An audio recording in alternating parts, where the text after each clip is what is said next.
साथियों, आज हम ऐसे ऑर्गेनिज्म की बात करेंगे जो ब्रेनलेस है मगर इंटेलिजेंट है।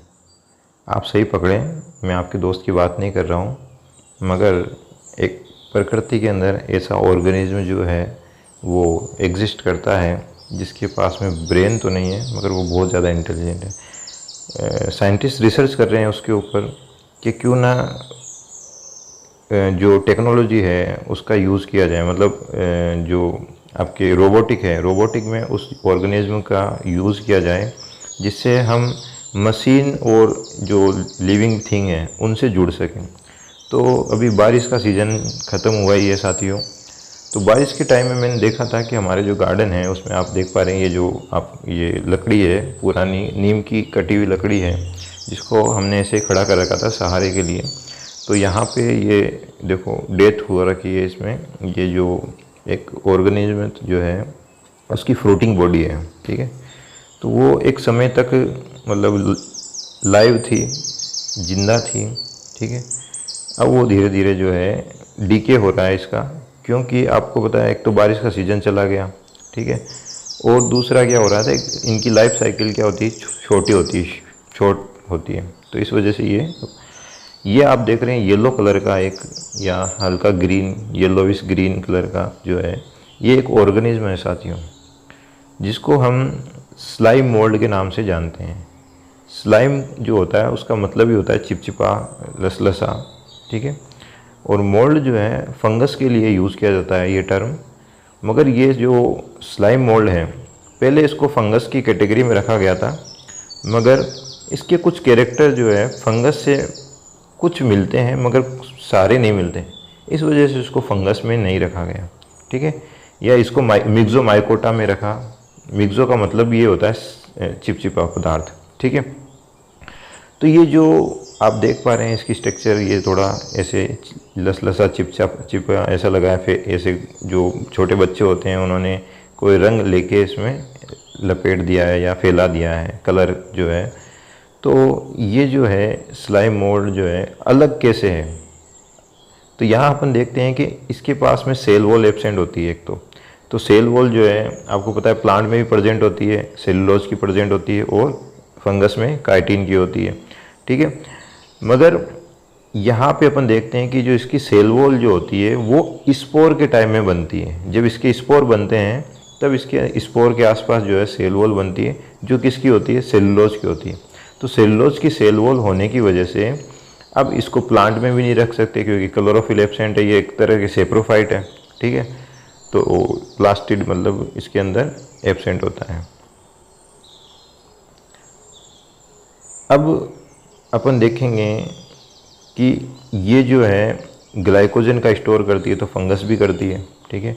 और फंगस की तरह ये जो डीके हो रहे, जो डेथ हो रही ऑर्गेनिज्म हैं जो मृत हो चुके हैं, उनको क्या करती है ये, मतलब डीके करती है एक तरह से, उनको बाहर ही अपनी सरफेस के बाहर जो है उनको डाइजेस्ट करती है और उसको एब्जॉर्ब करती है जैसे फंगस करती है। तो यानी कि मृत कार्बनिक पदार्थों से अपना भोजन लेती है। तो एक तरह से ये सेफ्रोफाइट यानी कि हेट्रोट्रोफ है एक तरह से।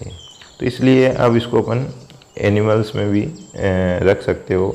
तो इसलिए इसको एक अलग ही प्रोटिस्टा के अंदर रखा गया, जैसे प्रोटिस्टा किंगडम है तो उसी के अंदर इसको रखा गया।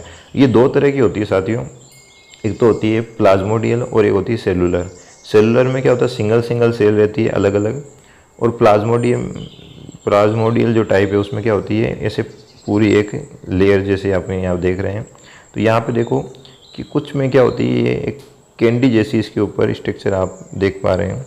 तो ये क्या होता है कि ये इसकी फ्रूटिंग बॉडी है, जो ये देखो इसमें बहुत अच्छा नज़ारा आप देख पा रहे हैं। तो ये फ्रूटिंग बॉडी जो है ये कब बनती है, जब ये इनकी मतलब एक तरह से फूड जो रिसोर्सेज है या तो वो ख़त्म हो गया, या जो सीज़न है, जो फेवरेबल कंडीशन थी इनकी, जो अनुकूलित वातावरण था, वो जब चला जाता है तब ये क्या बनाती है, ये फ्रूटिंग बॉडी बनाती है इस तरह से।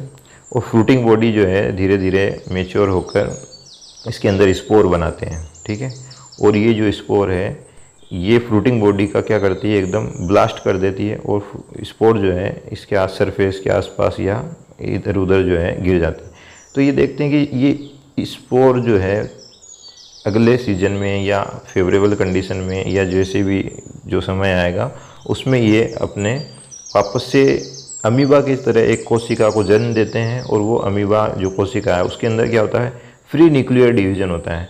फ्री न्यूक्लियर डिवीजन से अपन को पता है कि जैसे मतलब कैरियोकाइनेसिस तो होता है मगर साइटोकाइनेसिस नहीं होता है। साइटोकाइनेसिस नहीं होता है तो इसका मतलब क्या है, बहुत सारे एक ही कोशिका के अंदर बहुत सारे केंद्रक बन जाएंगे, और इस तरह की अवस्था अपन को पता है कि सिनोसाइटिक अवस्था होती है। तो सिनोसाइटिक अवस्था इसके अंदर पाई जाती है। तो ये देखिए ये मेच्योर हो गए हैं, ये फ्रूटिंग बॉडी इसकी। अब ये धीरे धीरे मेच्योर होने के बाद में ये जैसे ये देखिए अब इसमें बहुत सारे ये ब्लैक ब्लैक अंदर जो दिख रहे हैं ये इसके अंदर स्पोर हैं जो बहुत ज़्यादा इसकी मात्रा के अंदर है। धीरे धीरे क्या होगा, जैसे ही पानी की कमी होगी तो इसके अंदर जो है दरारें पड़ने लग जाएगी। जो फ्रूटिंग बॉडी है इसके अंदर क्या होगी, दरारें पड़ने लग जाती है। ये देखो दूसरे कलर की है, मतलब लगभग 800 के लगभग जो है स्लाइम मोल्ड की स्पीसीज़ ज्ञात हो चुकी है। ये कोई बिना मतलब वाइट कलर की है, किसी के अंदर ऑरेंज कलर है, बहुत सारे कलर इसमें देखने को है। ब्लैक कलर की भी स्लाइम मोल्ड जो है देखने को मिलती है।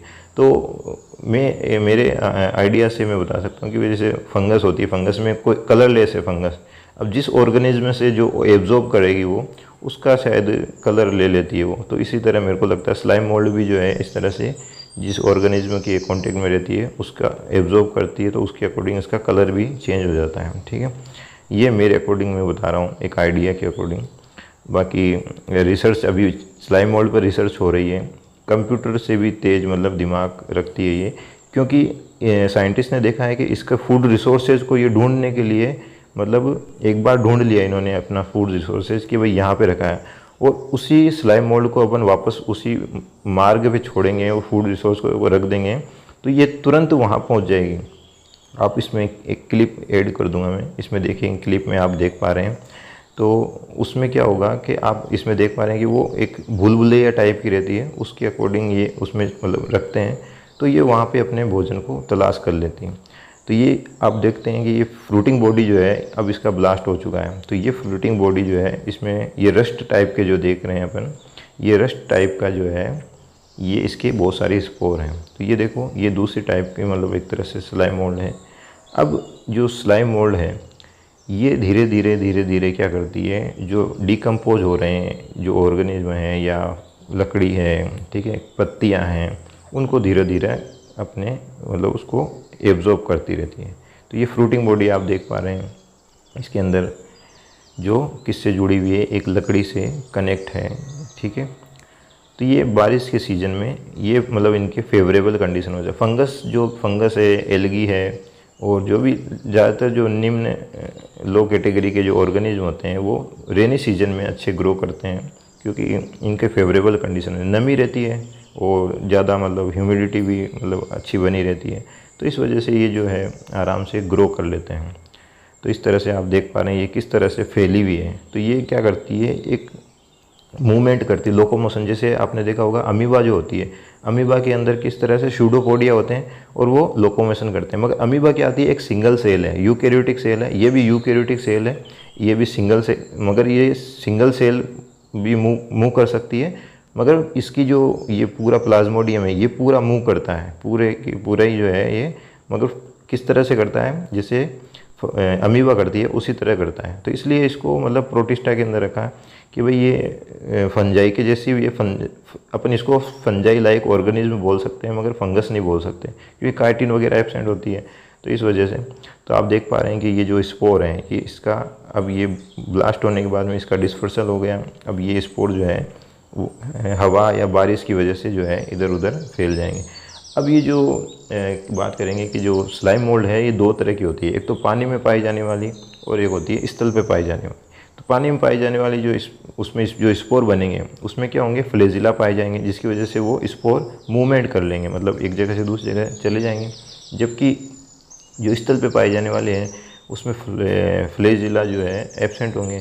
तो ये एक तरह से अपन बोल सकते हैं एप्लेनोस्पोर हैं और वो जू स्पोर हैं। तो ये मूवमेंट नहीं करेंगे। तो ये इसको मूवमेंट करवाने के लिए जैसे अभी कोई भी ऑर्गेनिज्म है, जैसे चींटियाँ वगैरह है या हवा है, पानी है, तो इनके थ्रू जो है ये मूवमेंट करेंगे और जहाँ इनके लिए जो वापस से फेवरेबल कंडीशन होगा वहाँ जर्मिनेट करेंगे। जिस तरह से आप इसमें देख पा रहे हैं कि वापस से ये इस और जर्मिनेट होकर इसकी जो सेल है अब ये निकल गए हैं और ये वापस से नई कॉलोनी, या कॉलोनी तो नहीं कह सकते मगर ये पूरा प्लाज्मोडियम ही होता है जो क्या करता है, मूव करता रहता है जहाँ फूड होता है। तो उस तरह से ये पूरा प्लाज्मोडियम जो है एक जगह से दूसरी जगह धीरे धीरे फ्लो करता रहता है। तो इस तरह से अपन देखते हैं कि जो प्लाज्मोडियम है वो एक अलग ही ऑर्गेनिज्म है जिसमें ग्लाइकोजन का स्टोरेज होता है, यानी कि फंगस के जैसे कैरेक्टर हैं। फूड रिसोर्सेज जो मृत कार्बनिक पदार्थ को अवशोषित करती है, तो इसके अंदर ये फंगस वाला कैरेक्टर है। मगर काइटिन नहीं पाई जाती है। तो काइटिन अब ऐसे देखें तो अपन जो एनिमल वाला कैरेक्टर आ गया, भाई इसमें सेल वॉल एब्सेंट होती है, मगर सेल वॉल अब स्पोर बनते हैं जब सेल वॉल पाई जाती है। तो इसकी वजह से अपन इसको अब एनिमल में भी नहीं रख सकते और क्या नाम प्लांट में भी नहीं रख सकते, फंगस में भी नहीं रख सकते, इसलिए इसको अलग ही रखा गया है। ठीक है। तो ये जो सिंगल सेल जो होते हैं उनके अंदर इस तरह की फ्रूटिंग बॉडी बनती है और इसके अंदर बहुत सारे स्पोर बनते हैं।